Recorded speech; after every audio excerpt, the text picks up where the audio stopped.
Mga kwentong pambata. Ang maharlikang vampira.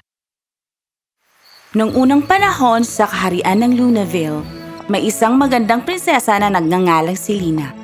Ipinanganak siya sa isang mapagbigay na hari at reyna. Mahal si Selina ng lahat. Siya itinuturing na pampaswerte. Oh, kamahalan! Palagi niyo akong tinutulungan na parang tunay na kaibigan. Ako isang simpleng babae gaya niyo lamang. Tigilan mo na yan. Pare-pareho lang tayong mga kalansay mula sa loob. Mabuhay si Selina! Mahilig si Selina na magpinta ng maalamat at mahiwagang bagay. Ano yan? Isang snalayan. Ano ko? Ahas at leon. Ayos, diba? Sabi mo Isang araw, labis na nagkasakit si Selina. Ang bayan at iba pang mga kaharian ay lubusang nagtrabaho upang hanapin ang pinakamahusay na gamot para sa kanya, ngunit walang anuman ang gumana. Selina, buksan mo iyong mga mata. Lumipas ang mga araw, ngunit biglang isang araw si Selina ay biglang bumangon mula sa kama na tila walang nangyari. Sarap ng tulog na yun. Halika na, Gini. Labas tayo sandali. Si Selina ay naglakad-lakad sa hardin at ang mga manggagawa ay natulala. Abisuhan ko si Reyna. Pumunta ang manggagawa sa reyna. Hindi ako makapaniwala. Maaari kang tumingin sa labas, kamahalan. Nakita ng reyna si Selina sa hardin. Tumakbo siya kay Selina at mahigpit na niyakap. Ano ko? Oh, ako'y labis na nag-alala. Ina? Si Selina ay walang malay sa nangyari sa kanya. Ngunit nagkaroon ng malaking selebrasyon at isang malaking handaan para sa kanya sa kaharian. Anong nangyayari? Okay, ito ang buod. Nagkasakit ka at wala akong idea kung bakit wala kang alam. Kaya't pakisama ka na lang, okay? Sige. Oras na para sa maharlikang handaan at ang hapagkainan ay puno ng masarap na pagkain. Si Selina ay gutom kaya't kumuha siya ng lahat ng pagkain at kinain ito. Oh, aking anak. Magpahinga ka muna. Ina. Sobrang gutom ako. Hindi ko kayang pigilan ang sarili ko. Pero halos lahat na ng nasa lamesa ay nakain mo na. Hindi pa tayo nagsisimula. Ano? Oh, hindi, Selina. Tara na. Okay ba? Ina, Ama, salamat sa masarap na pagkain. Bilisan mo! Dinala ni Gini si Selina sa kanyang silid. Kakakain mo lang ng 10 course na pagkain. Nagugutom pa rin ako. Oh, hindi. Ito ba ay gaya ng iniisip ko? Ano? Kukuha ko ng vampire juice. Vampire juice? Oo, yun na lang ang natitirang pagpipilian. Lumabas si Gini at kumuha ng vampire juice para kay Selina. At matapos niyang inumin ito, Nabusog na rin ako. Salamat, Gini. Bakit lagi kang madrama? Isa ka na sa kanila. Ano? Selina, ikaw ay vampira. Di nga, at ikaw ay kwago. Selina, ininom mo lang ang vampire juice at naging kontento ka. Hindi nga ito maaaring hawakan ng mga tao. Yay! Vampira ako. Haha. Mapula ang mga mata mo mula nung magising ka. Dapat ay... Sige, alis na ako. si Selina ay lumapit sa salamin. At siya'y nagulat. Ang kanyang balat ay maputla, ang kanyang mga mata ay mapula, at lumalaki na ang kanyang mga pangil. Gini, anong klaseng birong ginagawa mo?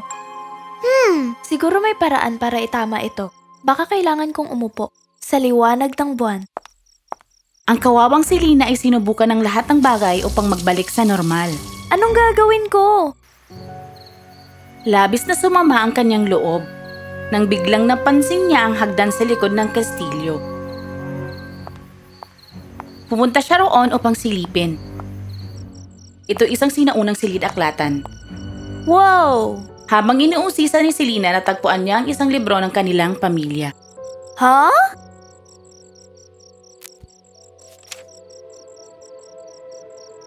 Ang pamilyang Winchester ay may isang vampira na isinilang sa bawat 4 na henerasyon. Sila'y kadalasang itinakda na maging masama. Ano? At biglang, napalibutan si Selena ng mga paniki. Saan kayo nanggaling lahat? Oo, ako si Paniki. Ito ang aking mga kaibigan, mga Paniki. Wow, wala kayong mga pangalan? Ginagamit namin ng mga click, kayong mga tao, hindi nyo kayo maririnig. Lubos sa aking pagkasurpresa. Tila ako ay isang vampira. Ah! Ikaw pa lang yung ka-4 na henerasyon. Hahaha. Sige. Sila ay sina Mark, Douglas, at Ken. Halika na, maglaro tayo bago sumikit ang araw. Sige? Bilis! Naglibot si Selena at ang mga paniki sa buong bayan. Nakita ni Selena ang mga paniki na gumagawa ng kalokohan sa lahat ng mga tao sa bayan. Selena, manood ka at matuto, okay? Mabilis na lumipad sila patungo sa isang bangin. Nakita nila ang isang magandang puting usa na nakaupo roon. Ayun, ikaw naman, Vampy. Bulabugin mo siya. Di ko kaya. Huwag kang duwag. Ang mga vampira ay dapat maging magulo. Tanggapin mo ang iyong tadhana. Sige. Lumakad si Selena patungo sa usa. Napansin niya ito ay sugatan. Kawawa naman ang sugatang usa. Hayaan mo nga alagaan ko siya. Gamit ang mahika ni Selena, gumaling ang sugat ng usa at tinulungan niya itong bumangon. Namangha si Selena sa kanyang kapangyarihan.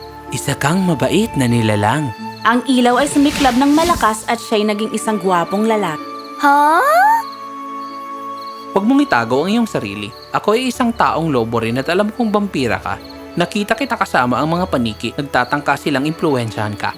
Ikaw ba ay isang usa lamang? Yun ay mga kalokohang likha ng mga salamangkero. Hay nako, gisingin mo ako mula sa bangungot na to. Tayong mga nilalang ay dumaan sa ganyang yugto. Hindi rin namin tinanggap ang aming pagkakakilanlan. Halika, ipapakita ko sa iyo. Itong si Edwin. Dinala ni Edwin si Prinsesa Selena sa isang bahay na hindi kalayuan kung saan maraming nilalang ang nakatira. Wow! Silang lahat ba ay... Inabando na sa kasamaang palad. Ang mga nilalang na ito ay mababait, ngunit hindi sila tanggap ng lipunan dahil sa kanilang itsura. Takot ang mga tao sa kanila, at ang iba'y naiimpluwensyahan ng masama.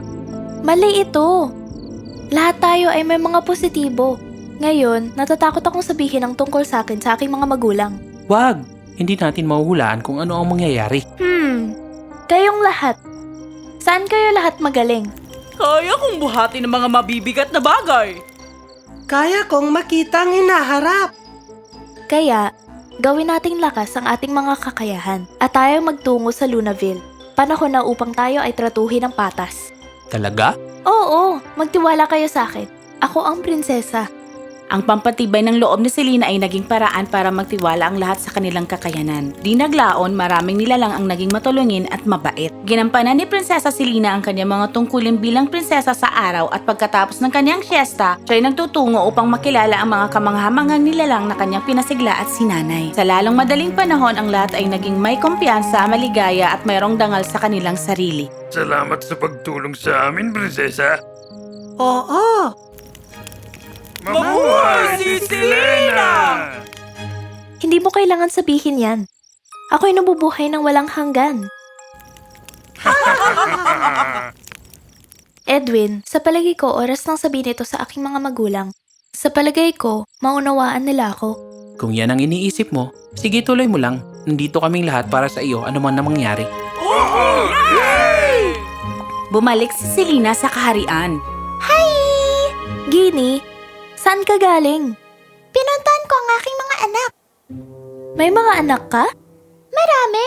Ganun pa man, anong mga hindi ko alam? Marami. Tayo maghapunan ngayon din. Umupo ang pamilya sa hapagkainan. Selena, anak ko. Madalas kong naririnig na palagi kang lumalabas. Okay lang, anak. Alam kong ikaw ay nagkasakit at kailangan mo ng espasyo. Ina, hindi iyon. May isa akong bagay na nais sabihin sa inyo. Ano yun, mahal ko? Ina, pagkatapos kong gumising mula sa sakit, pero para bang ako'y ibang tao. Pero sa katunayan, ako'y isang vampira. Oh, Sa wakas, ikaw din pala. Aha? Oh, alam kong mangyayari ito balang araw. Ibig kong sabihin, ikay ika-4 na henerasyon na apo. At kami binalaan tungkol dito. Gumagawa ka ba ng masasamang bagay sa labas? Hindi po, Ama. Sa katunayan, may iba pa akong gustong sabihin sa inyo. Ipinaliwanag ni Selena kung paano niya nakilala ang maraming mga maalamat na nilalang at binago ang kanilang mga pananaw. Labis na namangha at humanga ang hari at reyna. Mahal ko. Lubos kong pinagmamalaki ang mga nagawa mo. Alam mo, ang aming pamilya ay may tinatagong lihim din mula sa bayan dahil hindi namin alam kung paano ang magiging reaksyon nila. Ngunit maaari nating baguhin yon. Kasama ka. Susuportahan ka namin sa iyong mga gawain. Dalhin ang mga nilalang sa kaharian bukas. Gaganapin natin ang isang pagtitipon. Kinabukasan, ang kaharian ay napuno ng mga maalamat na nilalang. Sinubukan ng gwardya at ang mga manggagawa na masanay dito.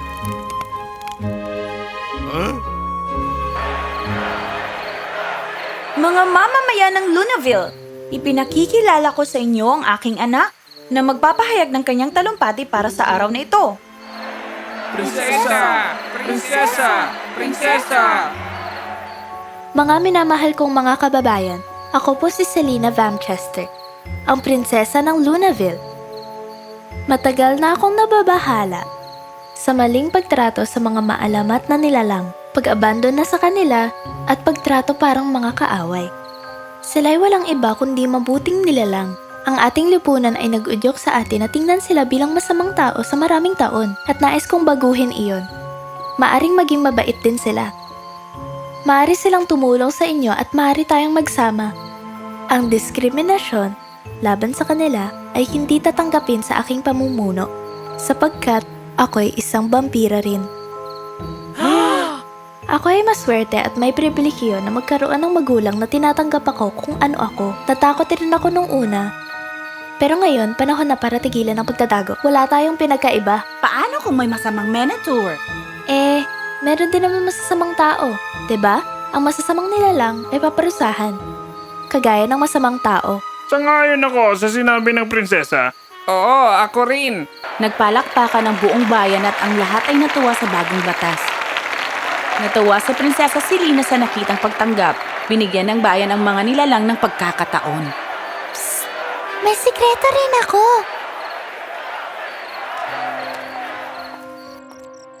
Ano yun, Ginny? Si Ginny ay kuminang at naging isang mahiwagang kwago. Ako si Ellie! Ako'y naging isang alaga ng bawat ika-4 na inapong vampira ng pamilyang ito. Sinanay ko ang lahat na maging mabuti. Ngunit, ako'y nabigo lamang sa mga vampira. Napilitan na maging masama o ipinatapon. Pero ikaw, maswerte ka't matapang. Natutuwa ako't na iba ang tadhana. Teka, intindihin ko lang. Ginny, Ellie, palagi kang nariyan para sa akin. At ako'y magpapasalamat sa iyo magpakailanman. At ganun nga, nanatiling masaya si Selena kasama si Ellie, ang kanyang pamilya at ang mga kaibigan nila lang. Lahat ng maganda ay natatapos na maganda, diba? Pero teka lang, ito'y simula lamang ng di ka panipaniwalang paglalakbay.